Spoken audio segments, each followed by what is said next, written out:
Você dizia há pouco de que o Brasil em 1500 deveria ter aproximadamente 6 milhões de índios e hoje são um pouco mais de 200 mil. Portanto, foram embora aí boa parte da cultura também de todas essas tribos que foram dizimadas. O prejuízo disso é muito grande para o país?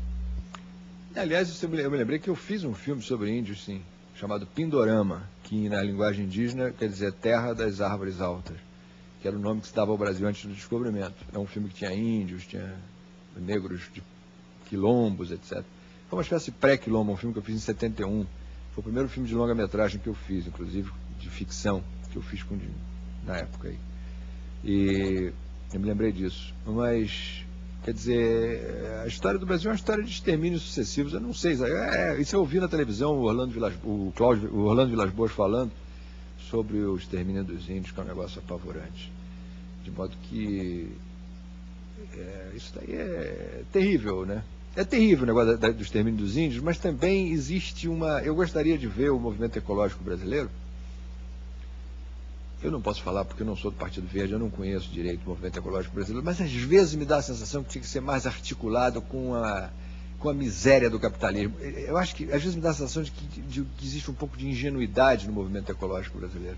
É uma sensação apenas, talvez eu esteja sendo injusto, mas eu acho que tinham que ser um pouco mais preocupados em articular a defesa ecológica com a luta contra as artimanhas do capitalismo, de certa forma. Quer dizer, essas duas coisas não podiam estar degajadas uma da outra. Eu acho que a luta para a preservação da natureza e da qualidade de vida humana, ela tem que levar em conta os movimentos políticos, sociais e econômicos também. Quer dizer, essas duas coisas têm que ser mais articuladas. Às vezes que só fica na área de um protesto bom, de uma espécie de bandeira da bondade, de bandeira da justiça, que me dá uma sensação esquisita. Por exemplo, eu tenho certeza que a hidroelétrica da Amazônia vai ser construída. Os caras mudaram o nome, mas vão construir.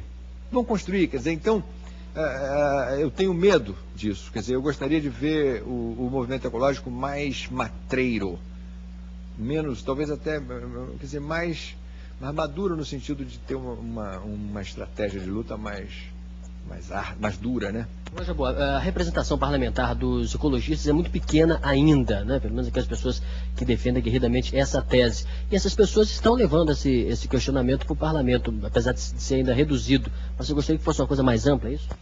Eu acho que a ecologia é essencial porque ela é a base de tudo. A gente achava que a industrialização seria a solução. Quer dizer, eu acho que a ecologia é o que há de mais novo no mundo.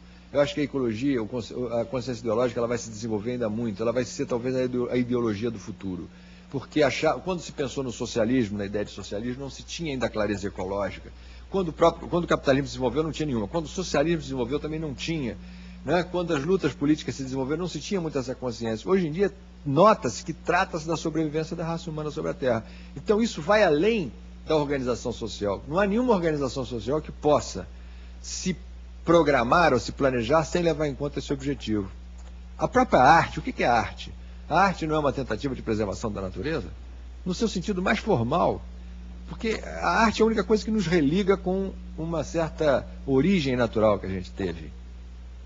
Então, quer dizer, e os sistemas políticos têm que ser para isso também, e os sistemas sociais também têm que ser para isso. A ideia de progresso é uma ideia antiga, uma ideia do século XIX, quer dizer, a ideia de progresso sem motivo é uma ideia arcaica.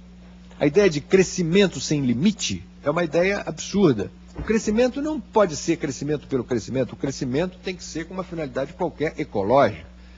As máquinas têm que ser inventadas para a gente não trabalhar mais. Os robôs têm que ser feitos para simplificar a vida humana.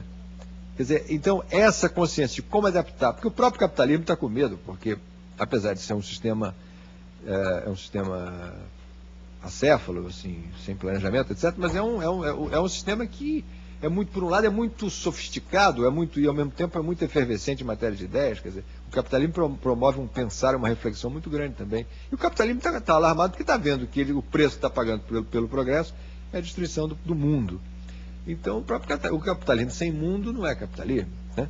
Então, já há eu acho que o grande barato dos anos 90 vai ser no sentido de você ter uma nova ideia. A gente estava em busca de uma ideologia para viver, como o Cazuza estava cantando. A ideologia que nós temos para viver, eu acho que agora é a luta pela vida, pela natureza.